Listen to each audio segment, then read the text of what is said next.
Hello student. तो भाई आपके पास जो 10 मई को जो पेपर हुआ था यूकेपीएससी का, उसके 3 पार्ट कर लिए, यानी 130 क्वेश्चन तक हमने कर लिया था। अब देखिए यहाँ से आज हम 160 क्वेश्चन तक करेंगे इस वीडियो में, ठीक है। यानी 30 क्वेश्चन, उसके बाद टोटल 180 क्वेश्चन है, फिर 20 क्वेश्चन जो है लास्ट पार्ट में करेंगे, ये फोर्थ पार्ट है इसका। देखिए सेट दी है हमारे पास, ठीक है। चलिए पढ़े भाई क्वेश्चन, जल्दी पढ़े। यहाँ पे देखिए क्वेश्चन पढ़े, ये अच्छा क्वेश्चन है आपके पास और काफी सही क्वेश्चन है। एट नो लोड, कह रहा है कि नो लोड कंडीशन है, DC shunt motor runs at 1140 RPM. एक डीसी शंट मोटर है, कह रहा है जो आपका नो लोड पे है, कितने पे है इसका स्पीड 1140 आरपीएम। अब कह रहा है full stop, at full load flux is weakened by 5% due to armature reaction. Armature reaction के कारण आपको पता है नो लोड से जैसे फुल लोड जाते हैं तो आर्मेचर रिएक्शन आता है, तो उससे आपका फ्लक्स क्या होता है, घटता है। तो सेम चीज यहाँ पर कितना घट गया 5%। और बैक ईएमएफ भी आपके पास कितना ड्रॉप हो गया 10% घट रहा है। तो आपको कहना है कि what is the speed at full load, तो फुल लोड पे कितना स्पीड होगा आपको ये कह रहा है आपके पास, ठीक है भाई। ये क्वेश्चन है आपके पास, जरा देखिए इसको, इस क्वेश्चन को देखिए। तो यहां देखिए भाई आपके पास तो डीसी शंट मोटर है, ये देखिए मैंने डायग्राम बना दिया है। डीसी शंट मोटर है, ये देखिए, ये आर्मेचर का आप या तो अलग से बना सकते थे, आपका रेजिस्टेंस है आर या आर्मेचर का रेजिस्टेंस है डीसी शंट मोटर। तो ये देखिए नो लोड स्पीड यानी n1 या n0 दिया है, ये कितना है 1140 आरपीएम, ठीक है भाई। दूसरा आपके पास due to armature the main flux weakened by 5% आपका जो है फ्लक्स क्या होता है डिक्रीज हो जाता है। दूसरा बैक ईएमएफ, फ्लक्स घटने से बैक ईएमएफ भी घटेगा 10%, ठीक है। तो अब आपके देखिए यहां देखिए, फिर अब आपके पास तो नो लोड कंडीशन में करंट का मान कितना होगा, ये करंट आपका जीरो हो जाएगा, तो इसका मतलब IA ड्रॉप कितना हो जाएगा जीरो। अब मोटर के लिए देखिए आपके पास इक्वेशन क्या होता है, जरा ध्यान से देखिए, V बराबर EB प्लस I, तो ये तो आपका जीरो हो गया, ये देखिए तो बचा क्या, ये आ गया। अब चूंकि मोटर में बैक ईएमएफ का formula K N phi N होता है, phi फ्लक्स है N स्पीड है, अगर K कांस्टेंट को हटा दोगे इसके प्रोपोर्शनल हो गया, दोनों को भाग दोगे एक बार EB1 और EB2 तो प्रोपोर्शनल कट गए। अब पहले देखिए हमारा फ्लक्स जो है 5% घट रहा है, तो कितना हो गया इतना, बैक ईएमएफ भी हमारा घट के कितना हो गया इतना। इस वाले में मान रखेंगे, ये देखिए, और n1 का मान तो आपको पता है ये कितना था, n1 का मान, n1 का मान आपके पास दिया हुआ है वहां पर 1140, सॉल्व करेंगे 1080 आरपीएम आ रहा है, कितना आ रहा है 1080 आरपीएम। तो ऑप्शन देखिए आपके पास 131 क्वेश्चन का ऑप्शन देखिए आपके पास 1080 है कहीं पर, यहां देख लेते हैं। तो ये है आपके पास, इसमें आपको दिख गया ए ऑप्शन सही है भाई, तो ये इसका आंसर क्या गया ए ऑप्शन आ गया, ठीक है। चलिए ये तो हो गया आपके पास, तो ये रेस से बाहर हो गया ये क्वेश्चन। और वो बच्चे भाई ध्यान से देखिए, ये आपके पास ना इस जो पेपर है उसका लिंक मैंने टेलीग्राम ग्रुप में डाल रखा है, उसका जो आपका जो पेपर है टेलीग्राम में जाएगा, और टेलीग्राम का लिंक इस वीडियो के ठीक नीचे आप देख लीजिए आप वहां पर, ठीक है, डिस्क्रिप्शन में दिए। नेक्स्ट देखिए अपोल पिच, ये नेक्स्ट क्वेश्चन कह रहा है, ये देखिए 132वें क्वेश्चन पाए, a pole pitch of an electrical machine, electrical machine का पोल पिच कितना होता है, 132वां क्वेश्चन है आया आपके पास। देखिए पोल पिच कितना होता है, पोल पिच होता है ठीक, पोल पिच बराबर, देखिए जो पोल पिच होता है वो होता है हमारा 180 डिग्री इलेक्ट्रिकल, ये पढ़ा है मशीन में आप लोगों को बहुत अच्छे से, क्यों कि आगे साल रीजन आपको होता है। तो 180 डिग्री इलेक्ट्रिकल आपको दिख रहा होगा ए, 132 का ए आंसर हो गया, 132 का ए। नेक्स्ट देखिए फॉर, ये देखिए उसी में कराया है, for a P pole machine the relation between electrical and mechanical degrees is, ये आपको मैं करा चुका हूं क्लास में, ये पूरा कॉन्सेप्ट भी समझाता है। तो आपको ये हो गया एक देखिए आपके पास क्या होता है, थीटा इलेक्ट्रिकल बराबर P/2 थीटा मैकेनिकल, यही होता है, थीटा इलेक्ट्रिकल बराबर P/2 थीटा मैकेनिकल। तो आपको देखिए कोई ऑप्शन तो मैच हो ही रहा होगा, सी ऑप्शन आपके पास है, तो सी ऑप्शन इसका क्या हो गया सही हो गया, ठीक है भाई। तो ये तो आपका रेस से बाहर हो चुका है, ठीक है। अब आइए यहां पर कितने क्वेश्चन हो गए भाई आपके जो हैं, इतने क्वेश्चन हो गए। नेक्स्ट देखिए 134 क्वेश्चन, 134 क्वेश्चन में फाइंड क्या कह रहे, when the load is removed, जब लोड को आप हटा दोगे, which motor will run at highest speed, आपको ये क्वेश्चन है हाईएस्ट स्पीड पर कौन आपका ये कहना है भाई आपके पास। तो चलो आइए यहाँ पर हाईएस्ट स्पीड पर कौन होगा आपके पास। यहाँ देखिए, अगर आप डीसी सीरीज मोटर की बात करेंगे तो उसका अगर कैरेक्टरिस्टिक देखेंगे, उसका जो है स्पीड और करंट कैरेक्टरिस्टिक देखेंगे, ये स्पीड है, ये करंट है, ये क्या है करंट है आपके पास। नो लोड का मतलब ये है आपका। तो अगर इसका स्पीड कैरेक्टरिस्टिक देखोगे तो ऐसा आता है। तो देखिए नो लोड का मतलब करंट का मान कितना है 0। तो इसका मतलब यहाँ पर देखिए ये इनफाइनाइट स्पीड हो जा रहा है। स्पीड क्या हो जा रहा है, क्या हो जा रहा है, इनफाइनाइट हो जा रहा है। तो लिखिए at no load DC series motor,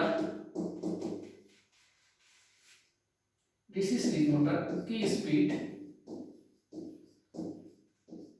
dangerously high हो जाता है, हाई।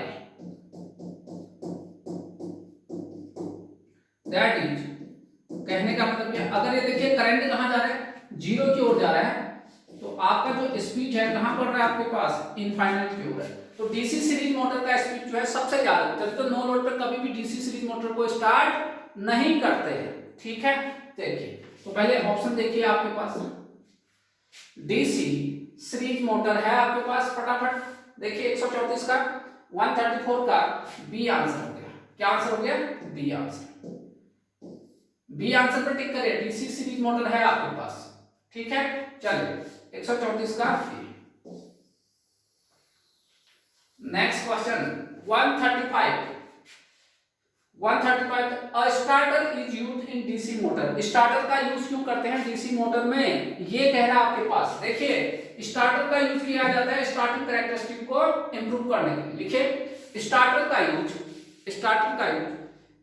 कैरेक्टरिस्टिक को इंप्रूव करने के लिए किया जाता है। अब देखिए स्टार्टिंग कैरेक्टरिस्टिक क्या होता है, एक तो करंट होता है और दूसरा होता है टॉर्क। अब ये कब इंप्रूव होंगे, देखिए करंट का मान, स्टार्टिंग करंट का मान कम होना चाहिए और स्टार्टिंग टॉर्क का मान क्या होना चाहिए, ज्यादा। तब कहोगे कि आपका स्टार्टिंग परफॉर्मेंस क्या है, अच्छा है। स्टार्ट द मोटर, ये नहीं।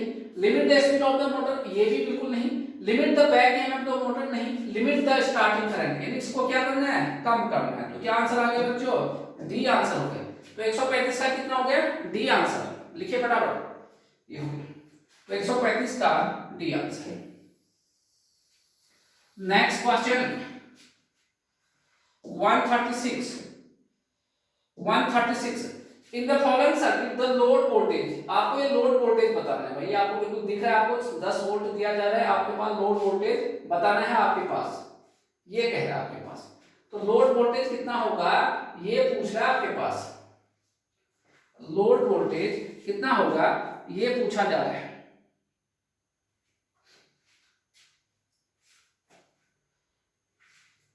ठीक है, ये आपके पास प्राइमरी वोल्टेज कितना है, 10 है। प्राइमरी वोल्टेज कितना है, 10 वोल्ट है। प्राइमरी वोल्टेज कितना है, 10 वोल्ट है।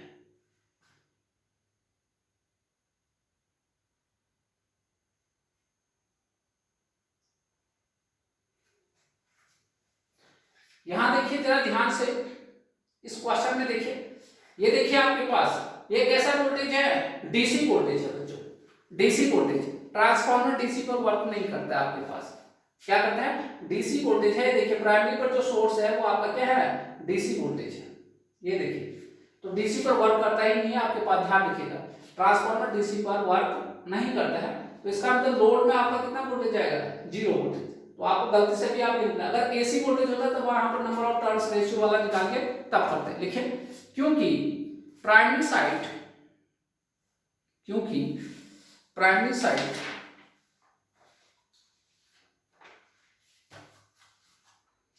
डीसी वोल्टेज है तथा ट्रांसफार्मर डीसी पर वर्क नहीं करता है, अतः लोड वोल्टेज कितना होगा, जब ये काम ही नहीं कर रहा है तो कोई वोल्टेज वहां पर इंड्यूस ही नहीं होगा। कितना हो जाएगा, 0 आ जाएगा। लोड वोल्टेज कितना आ जाएगा, 0 वोल्ट। तो आपको देखिए ऑप्शन दिखेगा, आपको ए ऑप्शन दिखेगा, ठीक है। अगर एसी सोर्स होता है तब जाके हो सकता था कि आपका जो आंसर था 30 वोल्ट आ जाता, तब आंसर कितना होता, 30 वोल्ट, अगर ये एसी सोर्स होता। चलिए 136 हो गया। आइए नेक्स्ट क्वेश्चन की ओर।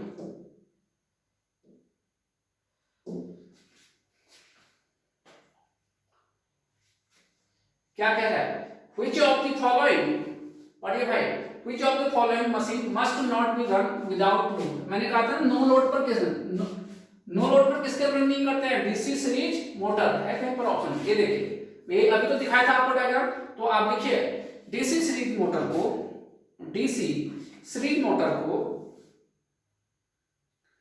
नो लोड पर रन नहीं करते हैं।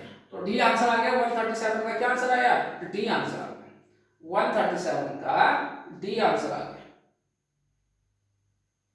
चलिए आइए आप नेक्स्ट क्वेश्चन की ओर।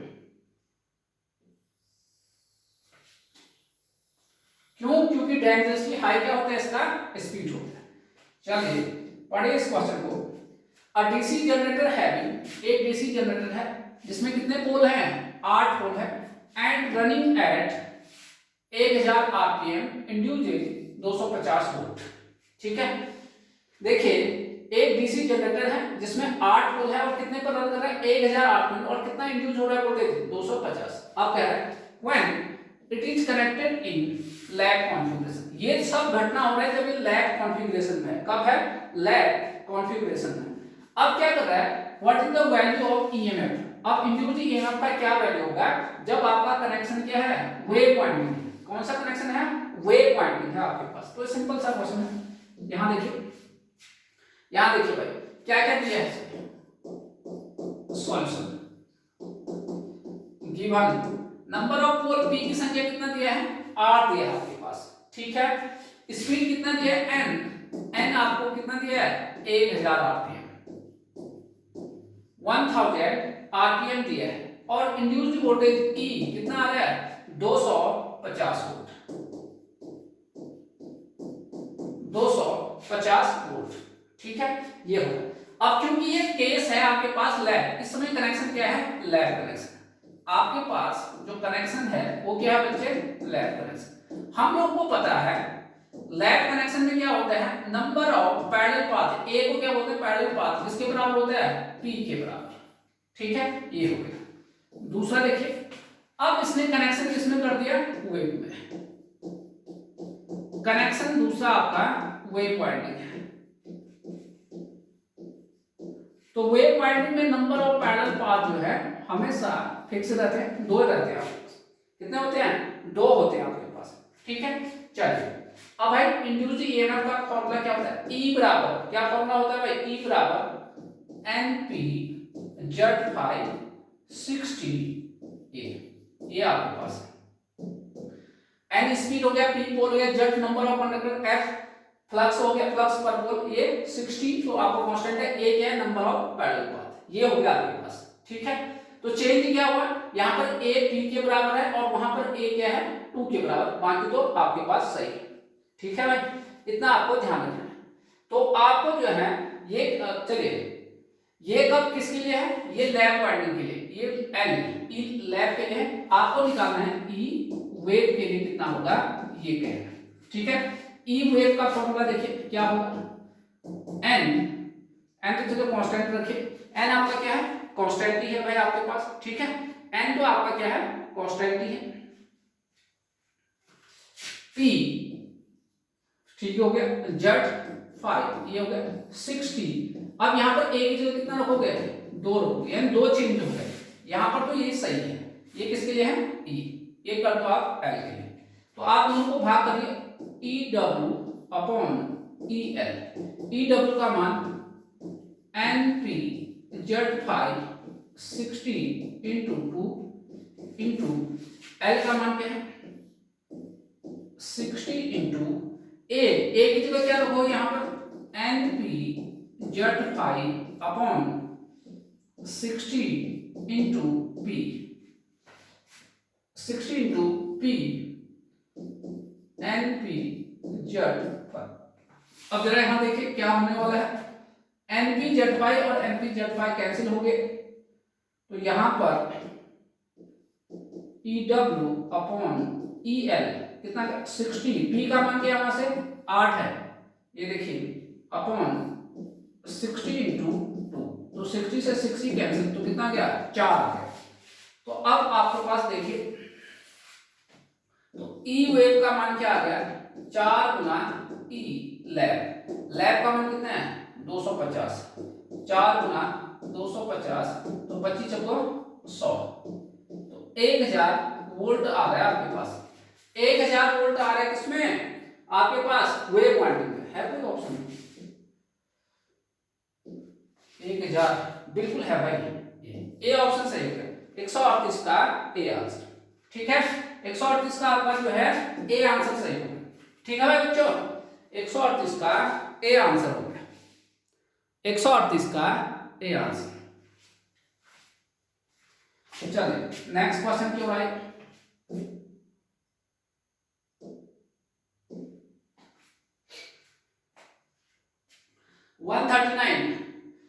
ट्रांसफॉर्मर हैज, देखिए आपके पास क्या है, एक ट्रांसफॉर्मर है जिसमें 2% रेजिस्टेंस है और 5% क्या है रिएक्टेंस है।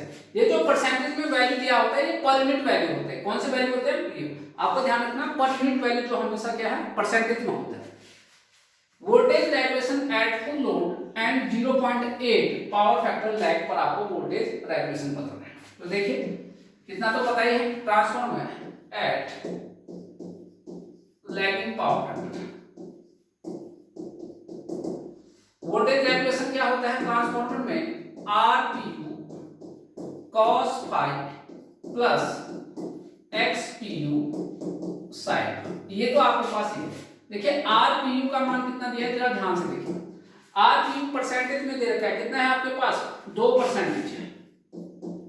सिमिलरली रिएक्टेंस XPU कितना दे रखा है, बताइए XPU कितना दे रखा है 5%, और पावर फैक्टर cos phi कितना दे रखा है 0.8, तो sin phi क्या आएगा, ये आपको अगर पता चल जाए तो काम हो जाएगा। अब आपको पता है चूंकि sin square phi plus cos square phi बराबर 1, तो sin phi क्या आएगा भाई स्क्वायर रूट 1 माइनस कितना आ गया 0.8 का स्क्वायर, इसको घटाओगे 1 माइनस 0.64, यहां से करोगे तो आपके पास 0.36, तो sin phi का मान आ गया बच्चों 0.6 आ गया आपके पास, क्या आ गया 0.6 आ गया आपके पास। ठीक है इतना आ गया, चलिए मान रख देते हैं, तो इन सब का मान यहाँ रखिए आपका आंसर आ गया। तो यहाँ से वोल्टेज रेगुलेशन है लैगिंग पावर फैक्टर कितना RPU का मान 2% इंटू परसेंटेज में आएगा cos phi का मान कितना है 0.8 प्लस XPU 5% इंटू 0.6, तो वोल्टेज रेगुलेशन इसको सॉल्व करो, जैसे आप इसको सॉल्व करोगे तो कितना आ गया ये 4.6%, तो आपका voltage regulation lagging power factor कितना आ गया 4.6 आंसर है। तो देखिए आपको डी ऑप्शन आपको मिलता हुआ दिखेगा, डी ऑप्शन आपको मिल गया है, डी ऑप्शन आपका सही होगा। चलिए नेक्स्ट क्वेश्चन की ओर आइए, पहले इसको हटा देते हैं। असिंक्रोनस जनरेटर, नेक्स्ट क्वेश्चन है देखिए, asynchronous generator is supplying a balance three phase load at unity power factor, unity power factor पर जा रहा है आपके पास, कितने पर यूनिटी पावर फैक्टर पर। The armature reaction will be, armature reaction क्या होगा ये बताना है, ये तो सिंपल है आपको बताया ही है, ये आपके है, ये आपके पास है E और भाई आपके पास स्टैंडर्ड डायग्राम यही था EF 5F, ये आप लेंगे मैग्नेटोफोटो 5F।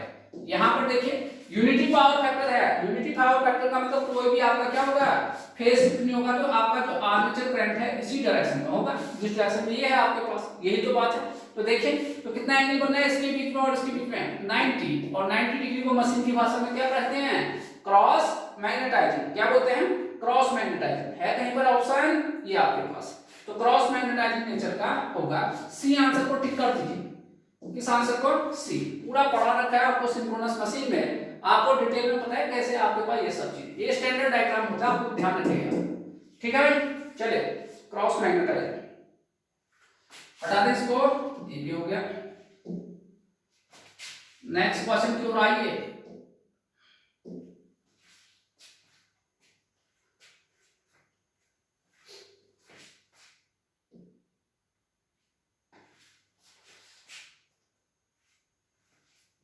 देखिए भाई फटाफट 141 क्वेश्चन फटाफट पढ़िए। 141 क्वेश्चन को पढ़िए फटाफट। 141 क्वेश्चन को देखिए। Highest speed of a 60 hertz alternator. 60 hertz alternator का हाईएस्ट स्पीड क्या होगा? 60 हर्ट्ज अल्टरनेटर है तो आपको पता ही है, ये देखिए NS बराबर क्या होता है 120 F अपॉन P, यही होता है। कब हाई स्पीड को हाईएस्ट लाना है तो इसका नंबर ऑफ पोल मिनिमम होना चाहिए। मिनिमम पोल देखिए, पोल हमेशा पेयर में होते हैं, ये बात ध्यान में रखिए आप। तो मिनिमम पोल कितने हो सकते हैं? मिनिमम पोल आपका चाहे यहाँ पर तक तो हाईएस्ट होगा। मिनिमम पोल कितना हो सकते हैं? 2 हो सकता है, 4 हो सकता है, 6, 8। तो मिनिमम पोल कितने होंगे? 2, क्योंकि पेयर में होते हैं इसलिए 2 लेंगे। तो यहाँ पर देखिए, और यहाँ पर फ्रीक्वेंसी कितना दिया है? 60 हर्ट्ज देखा है। तो देखिए NS बराबर 120 इंटू 60 अपॉन 2। तो NS बराबर कितना आ गया? 36, यानी आपके पास 66 जाइए, आपके पास 3600 आरपीएम हो गया। 3600 आरपीएम आपके पास हो गया, ठीक है। ये आपके पास है, कोई ऑप्शन नहीं, देखना पड़ेगा। 36 है भाई आपके पास, सी ऑप्शन सही हो गया। सी ऑप्शन आपके पास सही हो गया भाई आपके पास, ठीक है। 141 का क्या आ गया? सी ऑप्शन आ गया। चलिए 142, पहले इसको हटा देते हैं।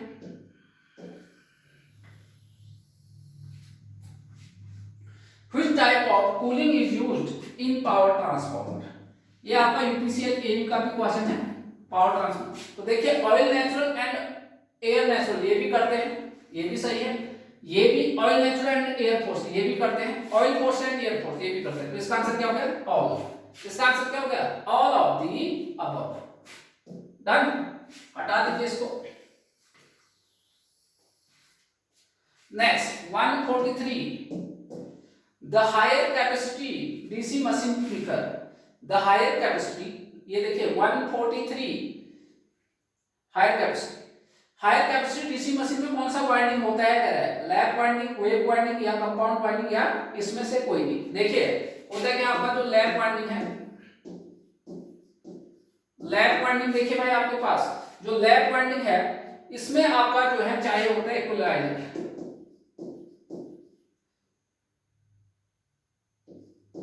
यहां पर रिक्वायर्ड होता है कि यहां लगाया जाता है इक्वलाइजर, लगाया जाता है, ठीक है। इक्वलाइजर आपका यहां पर लगा देते हैं। इक्वलाइजर लगाओगे तो आपका खर्चा यानी कॉस्ट क्या हो जाएगा? बढ़ जाएगा। पहली बात तो कहानी है इसमें। लैप वाइंडिंग में क्या जरूरत होता है? इक्वलाइजर की जरूरत होता है, जिससे आपके पास क्या है ये, और ध्यान रखिए आपके पास, ठीक है, इतना आपके पास, और कॉस्ट बढ़ जाता है। तो इसका यूज तभी कब करते हैं? जब कभी आपको बहुत ज्यादा हाई करंट रेटिंग चाहिए होगा, तभी आपको इसका यूज करते हैं। हाई करंट रेटिंग जब चाहिए होगा तभी, क्योंकि कॉस्ट बढ़ जा रहा है। तो हाई करंट मोटर में इसका यूज होता है जनरली, ठीक है। तब अब दूसरा आपके पास वेव वाइंडिंग है। वेव वाइंडिंग देखिए यहाँ पर इक्वलाइजर वगैरह हो तो कुछ चाहिए नहीं आपके पास, इसका यूज करते हैं अप टू 400 एम्पियर, 400 एम्पियर तक इसका यूज होता है। अब आइए यहाँ पर the higher capacity DC motor prefers. Higher capacity motor में क्या करोगे फिर? हायर कैपेसिटी चाहिए, यानी आपके पास रेटिंग, ये देखिए इसका यूज तो कितना है वेव वाइंडिंग का 400 एम्पियर तक, आपको इसकी कैपेसिटी और चाहिए, तो आपका लैप वाइंडिंग का क्या करोगे? आप यूज करोगे, लेकिन आपको ध्यान रखना कॉस्ट भी आपका क्या होगा? ज्यादा।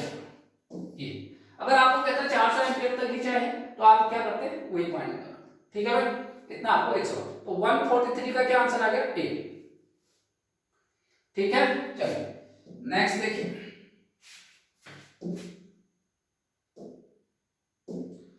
यहां से देखिए which part of the, next question है which part of a DC machine requires maximum maintenance। मतलब डीसी मशीन का वो कौन सा हिस्सा है कह रहा है जिसमें आपको सबसे ज्यादा देख रेख मेंटेनेंस करने की जरूरत है भाई, जिसमें ज्यादा वेयर एंड टियर होगा उसी को क्या करोगे, ज्यादा देखोगे। तो आपके पास यहाँ देखिए कम्यूटेटर और ब्रश सेगमेंट है, वहां पर आपके पास सबसे ज्यादा क्या होता है, वेयर एंड टियर होता है। लिखिए कम्यूटेटर तथा ब्रश में, कम्यूटेटर तथा ब्रश में सबसे ज्यादा वेयर पार्ट्स होते हैं, मतलब घिसाव होता है, वियर ऐसे लिखिए, वियर पार्ट्स होते हैं, वियर पार्ट्स होते हैं, जहां पर घिसाव होता है सब वियर पार्ट्स होते हैं। ठीक है, तो दो आंसर आ रहा है इसका, इसका आंसर दो आ रहा है, एक तो कम्यूटेटर है और दूसरा क्या है, ए और बी सही हो गया इसका, इसका मतलब आपको ये ए और बी यहां पर सही हो गया, आंसर क्या है, ए एंड बी। तो ये सबको मार्क्स मिलेंगे, इसका ध्यान रखिएगा इस चीज को। चलिए नेक्स्ट क्वेश्चन आए, if the excitation of synchronous generator fails it excite। चलिए भाई इसको हटाओ पहले,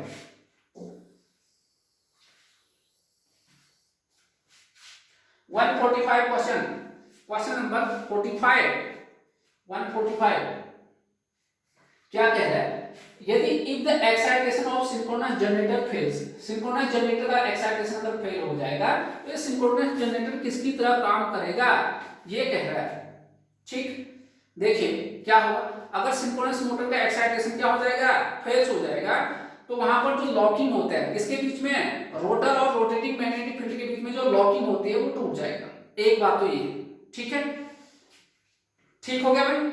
लेकिन गवर्नर जो होता है ना, मैकेनिकल पावर को गवर्नर देता है, वो सेम मैकेनिकल पावर को देते रहेगा। ठीक है, इसलिए मशीन तो चलता रहेगा, लेकिन आपके पास जो लॉकिंग है वो फेल हो जाएगा, जो दोनों को पकड़ता है। लिखिए यदि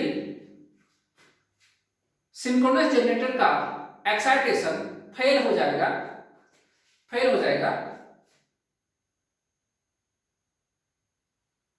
तो रोटर तथा अंडरलाइन करना, रोटर तथा रोटेटिंग मैग्नेटिक फील्ड के बीच, रोटर तथा स्टेटर के रोटेटिंग मैग्नेटिक फील्ड के बीच, रोटर तथा स्टेटर के रोटेटिंग मैग्नेटिक फील्ड के बीच लॉकिंग नहीं होगा, वो बंद अब जो है लॉक नहीं हुए, लॉकिंग नहीं होगा। ठीक है भाई, लॉकिंग नहीं होगा, परंतु गवर्नर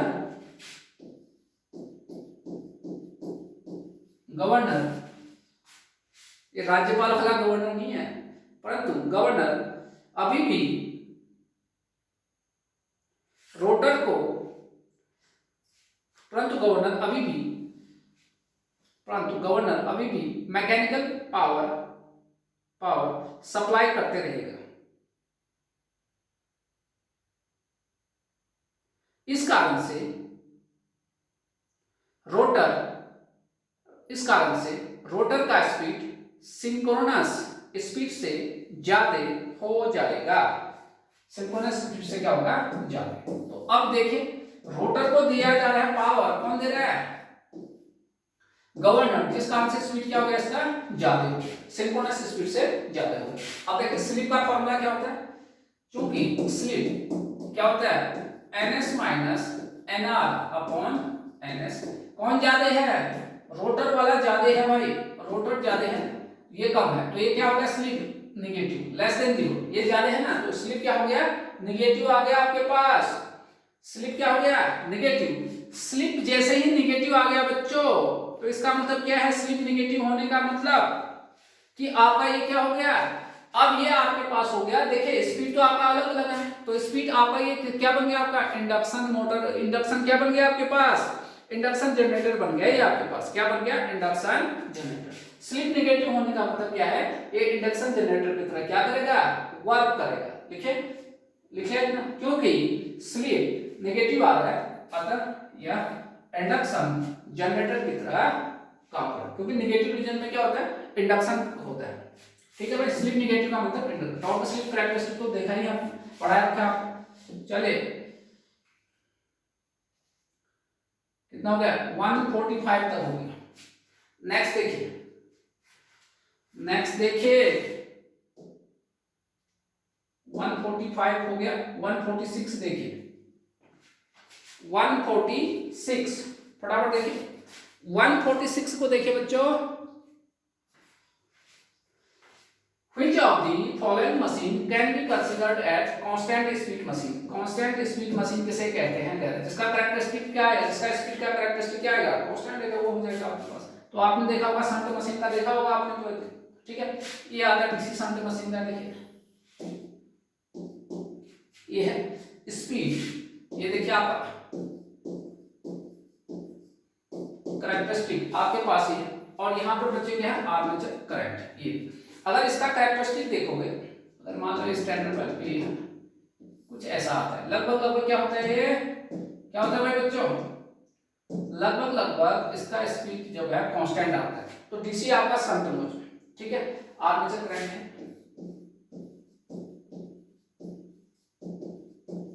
आर्मेचर करंट, ठीक है भाई, लिखिए फिर फटाफट। तो बी आप पहले ऑप्शन को देखो, है कोई ऑप्शन में डीसी शंट मोटर, ये देखिए, तो डीसी शंट मोटर इसका सही आंसर, कैरेक्टरिस्टिक पूरा प्राय है। नेक्स्ट देखिए, the current in the armature winding of, the current in the armature winding of DC machine is, क्या होता है, क्या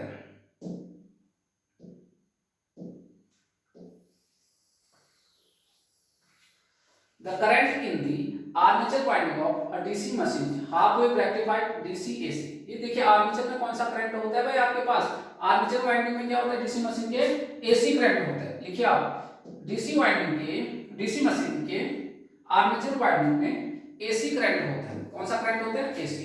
147 प्लस, ये तो बहुत बेसिक क्वेश्चन हो गया।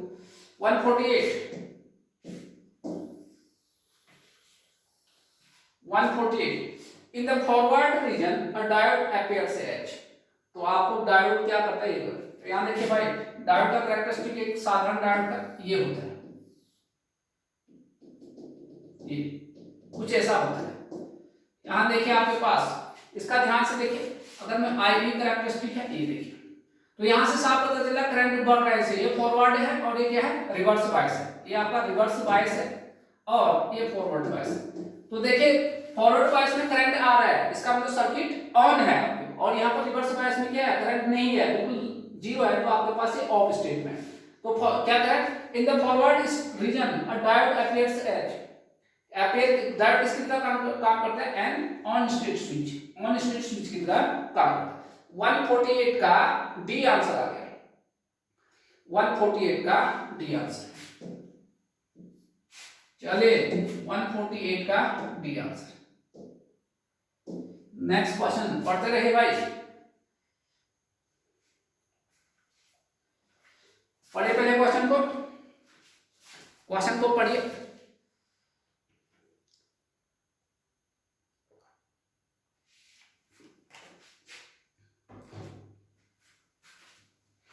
The current amplification factor alpha DC is given by, current amplification factor क्या होगा ये पूछ रहा है आपके पास, ठीक है। ठीक है बच्चों, यहां देखिए करंट एम्प्लीफिकेशन फैक्टर क्या होता है ये कह रहे हैं, आपको तो पता है, चूंकि अल्फा डीसी बराबर क्या होता है, ये होता है आईसी, एक कलेक्टर करंट है, ये एमीटर करंट, और कंडीशन क्या होता है, वीसीबी कलेक्टर टू बेस, ये क्या होना चाहिए, कांस्टेंट होना चाहिए, क्या होना चाहिए, कांस्टेंट होना चाहिए, ठीक है। ये होता है क्या, करंट का, ठीक है भाई। तो यहां देखते हैं करंट एम्प्लीफिकेशन फैक्टर अल्फा का मान क्या होता है, ये अच्छा बीटा भी पूछा है, और अगर आपको पास बीटा पूछा है, बीटा डीसी, यहां देखिए ये होता है आईसी अपॉन आई बी, यहां पर आपके पास वीसीई क्या होता है, कांस्टेंट होता है। तो ये दोनों पूछा है शायद क्वेश्चन में, देखिए कांस्टेंट होता है। तो यहां देखिए भाई आपके पास, तो पहले वाले का देखिए, इसमें अल्फा पूछा और इसमें क्या पूछा है, इसमें पूछा है करंट, इसमें emitter forward amplification factor beta पूछा है। तो यहां से दोनों से देख सकते हो, तो इसका आंसर क्या आ गया, अल्फा का मान क्या बताया था, आईसी अपॉन आई, आईसी अपॉन आई कहीं पर है, देखिए आपके पास है, ए आंसर आ गया, इसका सही आंसर क्या है, ए आंसर। यहां देखिए दूसरे वाले का देखिए भाई, यहाँ पर बीटा डीसी का क्या मान पता है, IC upon I B, IC upon I B कहां पर है, आईसी अपॉन आई, इसका आ गया बी आंसर आ गया। क्या आंसर आ गया, बी आंसर, ये भी आपका ratio. A transistor has, transistor, transistor में क्या होता है कह रहा है, यहां देखिए ट्रांजिस्टर बनाओगे या तो एनपीएन बनाओ या पीएनपी, तो मैं कुछ भी बना लेता हूं। ये अब ये एग्जैक्टली वही नहीं है कि आपको मैं कह दूं सर कहीं पर चौड़ा कहीं पर हुआ, मैं बस ऐसे आपको समझाने के लिए बनाऊं। ये आपके पास है ट्रांजिस्टर, ट्रांजिस्टर में 3 टर्मिनल आपके पास है, कलेक्टर वाला, बेस वाला और एमिटर। ये बेस वाला पतला होता है, ये आपको पता ही है। चलिए मैं पीएनपी बनाता हूं, पीएनपी, ये बेस है, ये एमिटर है और ये क्या है, कलेक्टर। यहां पर जो जंक्शन है इसे बोलते हैं जेड ई, इसे क्या बोलते हैं, जेड ई, और इस जंक्शन को जेड सी। ये कह रहा आपके पास, ठीक है भाई, इतना आपको ध्यान रखना। 151 क्वेश्चन है, ध्यान रखिएगा 151 क्वेश्चन। तो ट्रांजिस्टर बन गया आपके पास। तो ट्रांजिस्टर में क्या है कह रहा है आपके पास, कितने पी एन जंक्शन है, देखिए एक जंक्शन तो यहां पर बना पी और एन का, एक जंक्शन और एक यहां पर बना, तो 2 जंक्शन है पी एन जंक्शन। कितने जंक्शन है, 2 पी एन जंक्शन है कहीं ऑप्शन में। तो ट्रांजिस्टर में 2 पी एन जंक्शन होते हैं, ट्रांजिस्टर है 2 पी एन जंक्शन। तो बी आंसर सही हो गया इसका, इसका आंसर क्या हो गया, बी आंसर सही हो गया भाई आपके पास। तो कितने हो गए, 151 क्वेश्चन आपने कर लिया है। नेक्स्ट देखिए, नेक्स्ट क्वेश्चन देखिए भाई, in a transistor base current is about of. देखिए बेस करंट तो बहुत कम होता है क्योंकि वहां पर डोपिंग कम लिखे। देखिए जो बेस करंट है 1 से 5% तक होता है, ठीक है।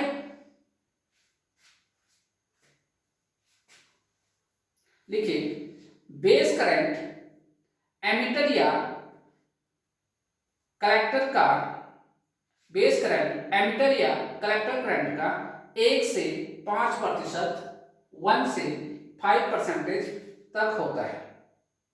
ब्रैकेट में लिखना for small signal transistor, for small signal transistor. तो ये है 1 से 5% ये आ रहा है।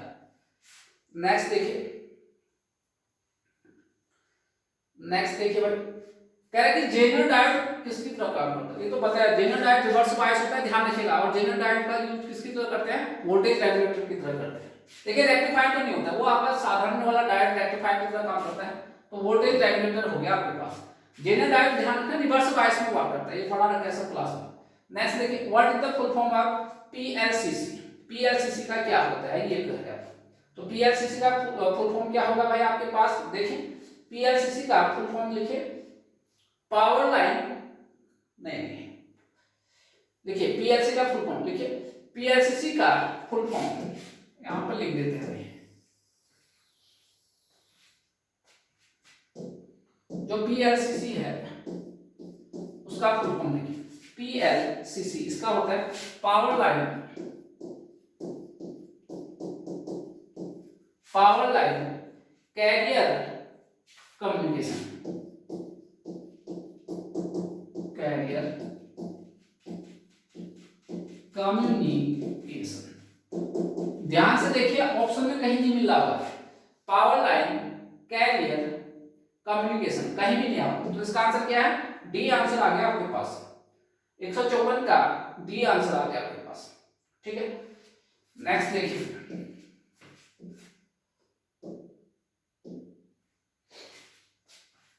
ये देखिए आपके डार्लिंगटन पेयर बना है आपके पास, which one is the true, सीधे डेरिवेशन का जो लास्ट फॉर्मूला आता है वो आ गया आपके पास। तो देखिए 2 ट्रांजिस्टर है आपके पास, ये डार्लिंगटन पेयर है भाई आपके पास। एक्चुअली में क्या है, डार्लिंगटन पेयर है आपके पास।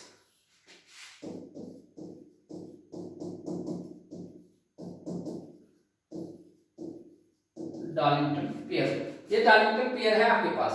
और जो डार्लिंगटन, इन दोनों को आप जो है एक ही क्या कर सकते हो, एक ही आपके पास ट्रांजिस्टर से क्या कर सकते हो, रिप्लेस कर सकते हो। ये है आपके पास, ये कर दिया एक से आपने। तो यहाँ पर डार्लिंगटन पेयर का जो बीडी है वो दोनों का क्या हो जाता है, मल्टीप्लाई हो जाता है।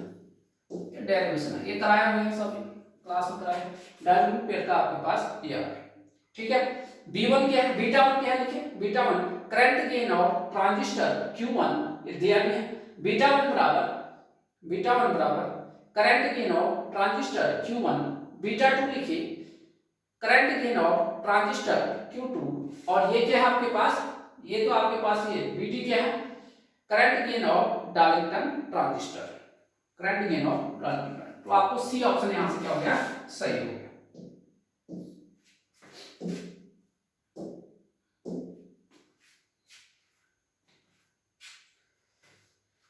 नेक्स्ट देखिए 156 question, transistor used in digital circuit. Digital में क्या होता है, एक ऑन होता है और एक क्या होता है, ऑफ होता है। तो कौन सा ट्रांजिस्टर यूज्ड इन, ट्रांजिस्टर क्या होता है, आप कौन सा करोगे आपके पास। देखिए डिजिटल सर्किट में क्या चाहिए, डिजिटल सर्किट का मतलब है ऑन और ऑफ। ये देखिए आपके पास मैं ये कह रहा हूं ना, डिजिटल में हम क्या करते हैं, डिजिटल सर्किट में 0 और 1 का मेनली तो बाइनरी पे ही काम होता है, 0 या 1। 0 का मतलब हमारा ऑफ होता है, इसका मतलब क्या होता है, ऑफ। ऑफ कहां होता है, ट्रांजिस्टर में कट ऑफ में होता है, कहां होता है, कट ऑफ रीजन में। 1 का मतलब ऑन होता है और ट्रांजिस्टर में होता है इसका मतलब सैचुरेशन। ट्रांजिस्टर में कौन सा रीजन होता है, सैचुरेशन रीजन। तो आपका ट्रांजिस्टर का कट ऑफ तथा सैचुरेशन रीजन का यूज हम कहां पर कर सकते हैं, डिजिटल में कर सकते हैं। तो देखिए है वहीं पर कट ऑफ, देखिए पहला ऑप्शन है cut off and saturation region. तो 156 का क्या आ गया, ए आंसर आ गया आपके पास, 156 का ए।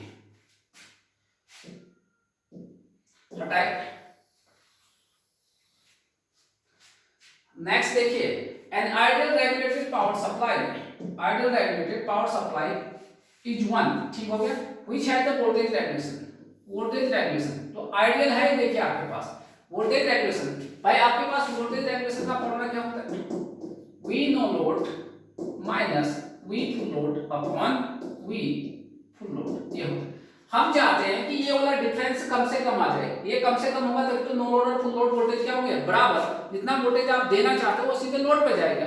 ये कब होगा, जब ये क्या होंगे बराबर, अगर ये दोनों बराबर होंगे तो वोल्टेज रेगुलेशन कितना रहेगा, 0, और यही हम चाहते हैं। तो आइडियल है, तो अगर प्रैक्टिकल होता है वोल्टेज रेगुलेशन मिनिमम होता है, लेकिन आइडियल कह दिया तो आइडियल का मतलब कितना होगा वोल्टेज रेगुलेशन, ए हो गया। अगर यही आपका प्रैक्टिकल होता है तो मिनिमम कौन था इसमें से, डी आंसर 1 होता। तो आपको आइडियल दिया है तो क्या आंसर आएगा, 157 का आंसर क्या आया, ए आंसर आ गया। तो ध्यान रखिए आइडियल वोल्टेज रेगुलेशन का मान 0 होता है और यही सबसे बेस्ट होता है।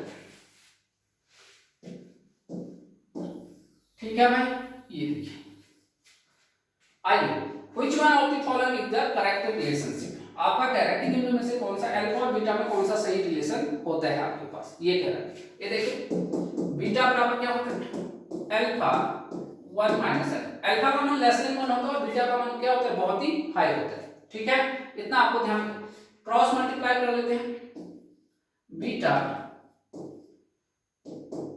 ये हो गया, तो आपके पास बीटा बराबर पक्षांतर करिए, बीटा अल्फा प्लस अल्फा, यहां से आप अल्फा कॉमन लाए 1 प्लस बीटा, तो अल्फा बराबर क्या आ गया, अल्फा बराबर बीटा 1 प्लस बीटा, ऐसा आ रहा है क्या, बीटा 1 प्लस बीटा। तो पूछा क्या है, बीटा पूछा है अल्फा, बीटा, हाँ बीटा पूछा है alpha 1 minus alpha. D option भी ठीक है आपको, डी ऑप्शन ठीक है, और तो कोई पूछा, ठीक है डी ऑप्शन ठीक है, इसमें ओके है भाई, ठीक है डी ऑप्शन सही हो गया। नेक्स्ट देखिए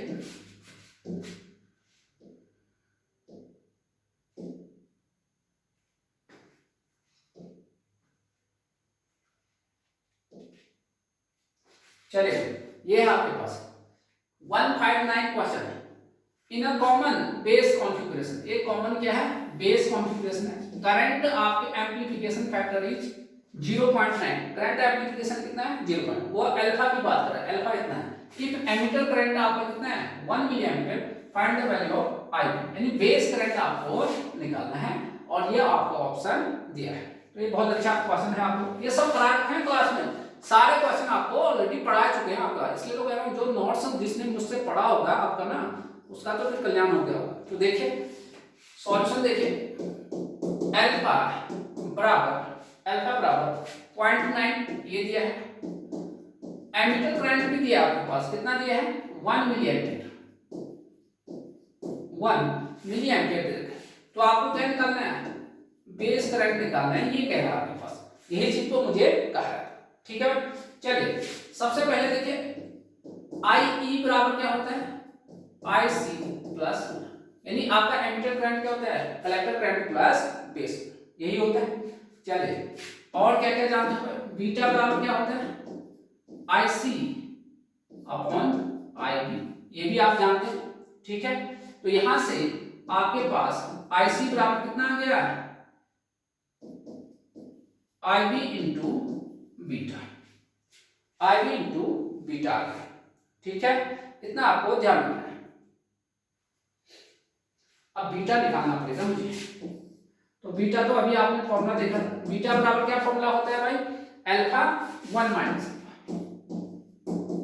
मान रखिए अल्फा का मान 0.9 है, 1.9, तो यहां से बीटा बराबर, इसको सॉल्व करोगे तो कितना आ गया आपके पास 9 आ गया, बीटा का मान कितना आ गया 9 आ गया। तो यहां से बीटा इतना रखोगे तो IC बराबर कितना आ गया 9 IB, IC का मान कितना आ गया 9। यहां देखिए IE बराबर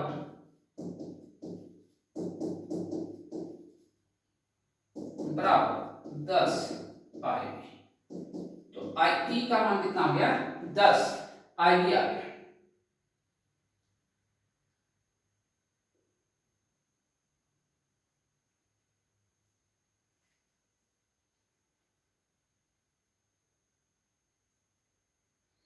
दस IB आ गया। ठीक है, IE का मान कितना है 1 मिली एम्पियर, 1 मिली एम्पियर मतलब कितना है -3 बराबर 10 IB, तो IB बराबर कितना हो गया 10 की घात -4 बराबर 0.1 मिली एम्पियर। तो 0.1 मिली एम्पियर आ रहा है भाई आपके पास, 0.1 मिली एम्पियर। तो IB बराबर कितना है 0.1 मिली एम्पियर है, इतना ये लग भी रहा ऑप्शन में है, इतना 0.1 मिली एम्पियर है कभी हमारे पास, हाँ भाई है, सी है ऑप्शन है, सी ऑप्शन देख सकते हो आपके पास 0.1 मिली एम्पियर है। 60वां देखिए, 60वां क्वेश्चन देखिए, When a pure semiconductor, pure है भाई, यहाँ पर देखिए प्योर लिखा है, सेमीकंडक्टर हीटेड, इट्स रेजिस्टेंस क्या होता है भाई, आपको पता है प्योर सेमीकंडक्टर क्या दिखाता है, एनटीसी को दिखाता है। लिखिए प्योर सेमीकंडक्टर, प्योर को बोलते हैं इंट्रिंसिक, आप बोलिए ऐसे, प्योर सेमीकंडक्टर अर्थात इंट्रिंसिक सेमीकंडक्टर, एससी का मतलब semi, intrinsic semiconductor NTC negative temperature coefficient को रिप्रेजेंट करता है, नेगेटिव टेम्परेचर कोएफिशिएंट को रिप्रेजेंट करता है। अगर ये है, अगर ये नेगेटिव इसको दिखा रहा है तो इसका मतलब क्या है वो भी देख लीजिए। एनटीसी का मतलब ये होता है, एनटीसी का मतलब होता है अगर टेम्परेचर बढ़ाओगे तो आपका जो रेजिस्टेंस है वो क्या होगा, घटेगा। तो देखिए मैंने प्योर, अगर पीटीसी होता तो क्या होता है, टेम्परेचर बढ़ाने पर रेजिस्टेंस भी बढ़ जाता है, गर्म करो यानी तापमान करो तो इसकी रेजिस्टेंस क्या होगा, डिक्रीज होगा। बी ऑप्शन क्या होगा, बी ऑप्शन। ठीक है भाई, तो 160 क्वेश्चन हो गए पेपर फर्स्ट का, बचे हैं 20 क्वेश्चन, उसको मैं नेक्स्ट पार्ट में लाऊंगा, वो मेरा फाइनल पार्ट होगा, फिर हम जो है पेपर सेकंड को क्या करेंगे, सॉल्व करेंगे। तो सभी बच्चे जो है पहले तो आप प्लेलिस्ट में जाए, सारे पार्ट देखिए अच्छे से, पूरा डिटेल में सॉल्यूशन किया। पेपर अगर आपको चाहे तो आपको जो है हर वीडियो के आगे जो है, इस वीडियो के भी लिंक जो आपका डिस्क्रिप्शन है वहां पर लिंक दिया है टेलीग्राम का, आप उसमें ऐड हो जाइए, आपको वहां पर पेपर मिल जाएगा। थैंक यू दोस्तों।